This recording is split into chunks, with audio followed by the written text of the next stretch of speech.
வெளிநாடுகளிலிருந்து குடியேறியவர்களால் ஏற்பட்ட பெருங்குழப்பத்தை அடுத்து இந்தியாவைச் சேர்ந்த டிராவல் ஏஜென்ட்டுகள் மேல் அமெரிக்க ஐக்கிய நாடுகள் கவனத்தை திருப்பியுள்ளது.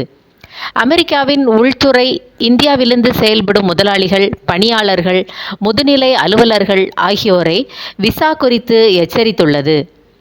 Visa waiver program. Visa waiver புரோகிராமுக்குள் வராத அடங்காத நாடுகள் வர்த்தக விஷயமாக அமெரிக்கா பயணிக்க B1 என்ற பிசினஸ் விசாவுக்கும், சுற்றுலா செல்ல B2 என்ற சுற்றுலா விசாவுக்கும் விண்ணப்பிக்க வேண்டும்.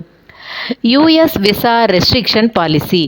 அமெரிக்க குடியேற்ற மற்றும் தேசிய கொள்கையின் பிரிவு 212A 3C எந்த நாட்டை சேர்ந்த தனிநபரையும் அமெரிக்க நாட்டுக்கு ஊறு விளைவிப்பார் என்று கருதினால் தடுப்பதற்கு அனுமதி வழங்குகிறது.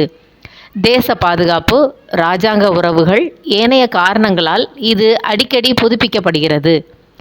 இந்திய குடிமக்களுக்கு மாத்திரமல்ல, எந்த நாட்டை சேர்ந்தவர்களுக்கும் அனுமதி மறுக்க அமெரிக்க அரசுக்கு அதிகாரம் உள்ளது.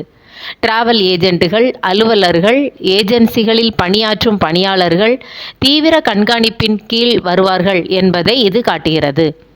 அனுமதிக்கப்பட்ட காலத்தை காட்டிலும் அதிகமான நாட்கள் அமெரிக்காவில் தங்கியிருப்பது நிரந்தர தடை விதிக்கப்படவோ வெளியேற்றப்படவோ வழிவகுக்கும் என்று இந்தியாவில் உள்ள அமெரிக்க ஐக்கிய நாடுகள் தூதரகம் எச்சரித்துள்ளது. இது போன்ற வெளிநாட்டு விசா பற்றிய செய்திகளை தவறவிடாதிருக்க தமிழ் பூமருடன் இணைந்திருங்கள்.